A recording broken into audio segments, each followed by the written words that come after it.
video was cut a little short here. We are going to continue with chapter one. And this slide, we're talking about research on lifespan development topics. So again, methods of collecting data, research design, time span of research, conducting ethical research, and then minimizing biases or bias. So when we talk about collecting data, there are several ways that a researcher or a psychologist can research or collect data. One is within a laboratory. A laboratory is a controlled setting, whereas naturalistic observation, this is done when one is observing behavior in a real world setting where the researcher is not making any type of effort to manipulate or control the situation.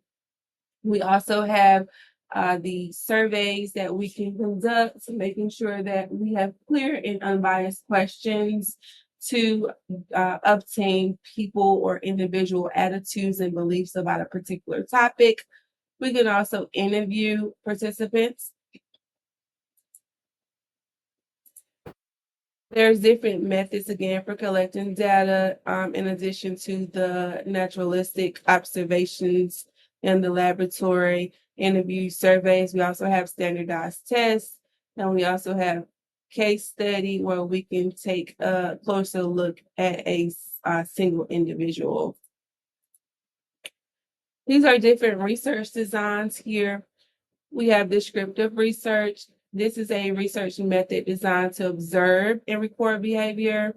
Then we also have correlational research. This attempts to determine the strength of the relationship between two or more variables or two or more events or characteristics.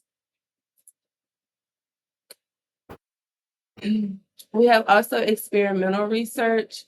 This is where we conduct a research, a carefully regulated procedure in which one or more of the factors believed to influence the behavior being studied are manipulated, while all other factors are held constant. So this is one that we see a lot of, where we have the independent and we have the dependent variable. Time span research, here are the different approaches that we can use to collect the research. Of course, when conducting research, there are different guidelines and principles that we must follow. There is a website entitled the APA website, or American Psychological Association, which is developed to provide different principles and standards and guidelines to address different issues so that research is ethical. So here we have informed consent, confidentiality, debriefing, and deception. And then minimizing bias. Anytime that research is conducted, you want to make sure that you are minimizing bias, whether or not it's gender bias, cultural or ethnic bias.